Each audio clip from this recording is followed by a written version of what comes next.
Hello friends, welcome to Unicorn Academy. हम SN1 और SN2 reaction का पूरा वीडियोस देख चुके हैं, पूरी थ्योरी कवर कर चुके हैं, लेकिन एक टॉपिक बच गया है and that is optical activity in SN1 and SN2 reaction. ये जो टॉपिक है ये जेई एडवांस के लिए बहुत इंपॉर्टेंट है एंड जेई एडवांस में इस पर क्वेश्चंस आ चुके हैं पिछले ईयर्स। तो आइए अब हम इस टॉपिक को स्टार्ट करते हैं।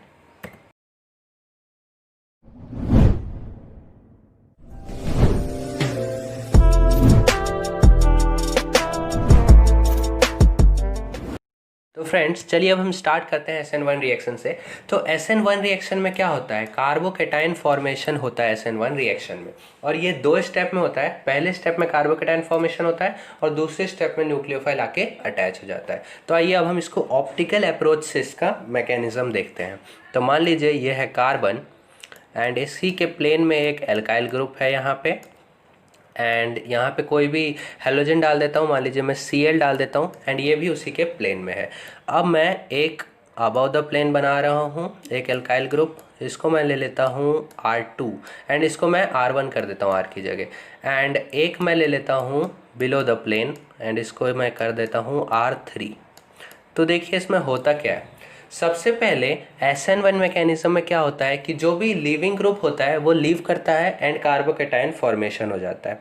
तो जो लीविंग ग्रुप लीव करेगा तब कैसे होगा, ये देखिए, ये C है, this is R1 remains as it is, और यहाँ पे जो है R2 वो भी वैसे ही रहेगा जैसा पहला था, एंड R3 भी वैसे ही रहेगा जैसे पहले था। तो अब इसमें से क्या हुआ है कि बस Cl माइनस जो है वो निकल गया है, Cl माइनस निकल गया है। अब मैं मान लीजिए इसमें डाल देता हूँ कुछ OH माइनस, तो OH माइनस क्या करेगा, OH माइनस जो है वो आराम से कार्बन पे अटैक कर देगा एंड देन फॉर्म क्या हो जाएगा, ये देखिए, ये हो गया कार्बन, दिस इज R1, ये है आपका R1 and this is above the plane R2, this is below the plane R3, और जो OH है ना, जहाँ पे Cl था उसकी जगह आपका OH आ जाता है। तो देखिए ये जो है ये ऑप्टिकल प्रोडक्ट बन गया आपका। अगर ये रिएक्टेंट है तो ये प्रोडक्ट है। अब देखिए जैसा ये था वैसा ही सेम टू सेम यहाँ पे आपको मिल रहा है। ये देखिए बस Cl की जगह आपका आ जाता है OH। तो मान लीजिए अगर इसका कॉन्फ़िगरेशन पहले R होता है तो इसका भी कॉन्फ़िगरेशन लास्ट में R ही रहेगा।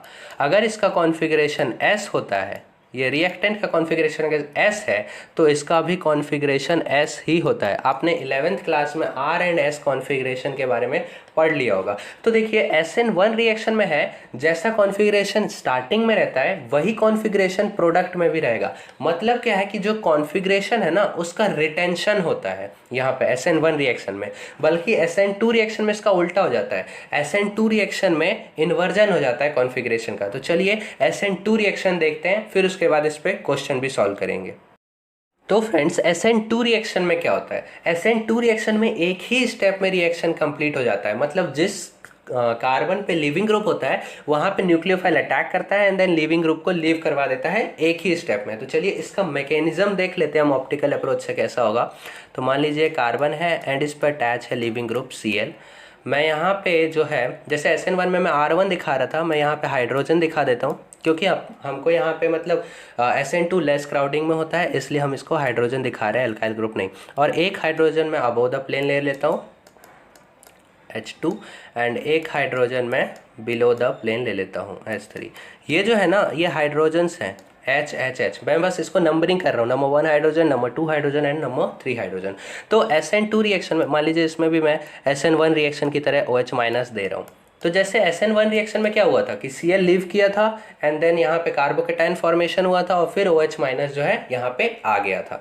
लेकिन इसमें SN2 रिएक्शन में क्या होगा कि जिस डायरेक्शन में Cl है ना उसके अपोजिट डायरेक्शन से OH माइनस जो है मतलब न्यूक्लियोफाइल जो है वो कार्बन पे अटैक करेगा अपोजिट डायरेक्शन से एंड देन Cl को लीव करवा देगा।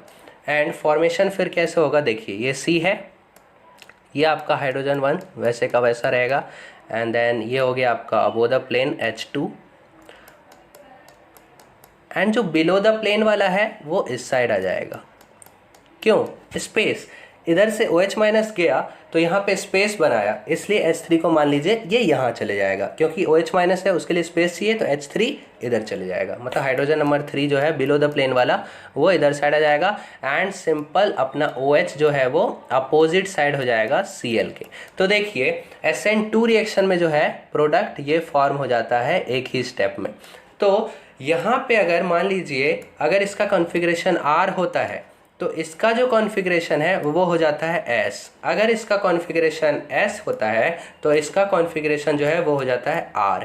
मतलब जो कॉन्फ़िगरेशन रहता है SN2 में वो उल्टा हो जाता है, इन्वर्जन हो जाता है कॉन्फ़िगरेशन का। क्यों? क्योंकि अपोजिट डायरेक्शन से अटैक करता है न्यूक्लियोफाइल। तो SN1 में कॉन्फ़िगरेशन का रिटेंशन होता है और SN2 में कॉन्फ़िगरेशन का इन्वर्जन होता है। तो चलिए अब हम इस पर एक इम्पॉर्टेंट क्वेश्चन देख लेते हैं जिससे आपको पूरा समझ में आ जाएगा और ये भी समझ में आ जाएगा कि इस पर क्वेश्चन किस तरह के आते हैं।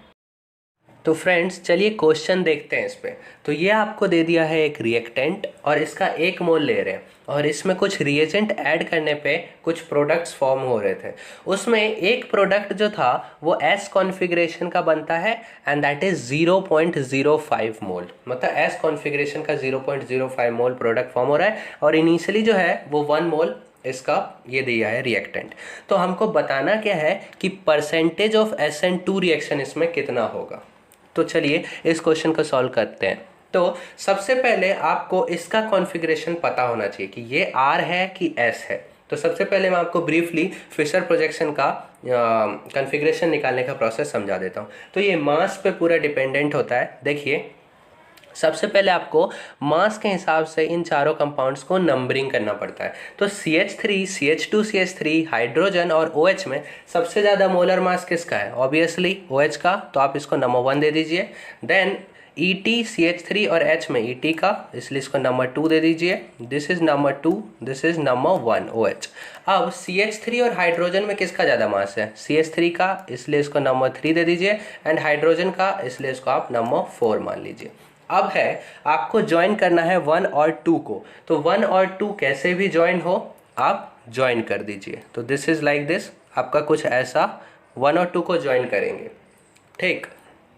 तो देखिए 1 और 2 को ज्वाइन करने पे आपको मिला क्या? क्लॉकवाइज डायरेक्शन आपको मिला। तो क्लॉकवाइज डायरेक्शन जो है वो R में होता है एंड S में एंटी क्लॉकवाइज डायरेक्शन होता है। क्लॉकवाइज डायरेक्शन R में होता है, एंटी क्लॉकवाइज डायरेक्शन S में होता है। लेकिन इसमें एक और रूल है।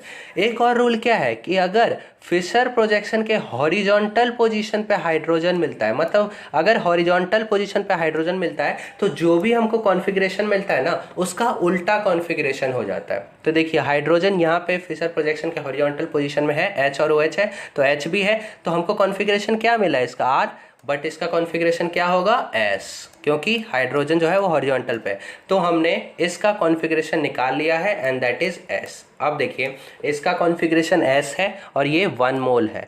अब इसमें कुछ रिएजेंट डाला है और 2 प्रोडक्ट बन रहे हैं, एक S कॉन्फ़िगरेशन का प्रोडक्ट बनेगा और एक R कॉन्फ़िगरेशन का प्रोडक्ट बनेगा। तो 1 मोल से एक 0.05 मोल बन रहा है, दैट इज S, ठीक। एंड बाकी जो है वो R कॉन्फ़िगरेशन का प्रोडक्ट बनेगा। तो 0.05 मोल S कॉन्फ़िगरेशन का बन रहा है, तो 0.95 मोल जो है वो R कॉन्फ़िगरेशन का बनेगा। अब देखिए पहले इसका कॉन्फ़िगरेशन S था और अब 0.95 मोल प्रोडक्ट्स का कॉन्फ़िगरेशन R है। मतलब इन्वर्जन जो है ना वो 0.95 मोल में हो रहा है। इसका मतलब क्या है कि ये जो है ये SN1 रिएक्शन से 0.05 मोल बना और 0.95 मोल SN2 रिएक्शन से बना। क्यों? क्योंकि इन्वर्जन हुआ है। तो 5% रिएक्शन SN1 रिएक्शन है और 95% रिएक्शन जो है वो SN2 रिएक्शन है। तो इसका आंसर क्या हो गया? 95%। तो आपको इसी तरह के क्वेश्चन जेईई मेंस और जेईई एडवांस में आते हुए दिखेंगे। तो आपको ऐसे ही अप्रोच लगाना है। पहले तो रिएक्टेंट का कॉन्फ़िगरेशन पता होना चाहिए, फिर आप देखिए उस हिसाब से प्रोसीड कीजिए। फ्रेंड्स इस वीडियो में बस इतना ही। इस वीडियो में हमने देखा कि SN1 रिएक्शन और SN2 रिएक्शन का ऑप्टिकल मैकेनिज्म क्या है। हमने एक इंपॉर्टेंट क्वेश्चन भी देखा जो फ्रीक्वेंटली जेईई मेंस और जेईई एडवांस में इस तरह के क्वेश्चन आते रहते हैं। तो अगर आपको ये वीडियो पसंद आया हो तो लाइक कीजिए, शेयर कीजिए वीडियो को, चैनल को सब्सक्राइब कीजिए ताकि आपको ऐसे ही वीडियो हमेशा देखने को मिलता रहे और बेल आइकन को प्रेस कर दीजिए ताकि आपको नोटिफिकेशन हमारे वीडियो का जाता रहे। Thank you.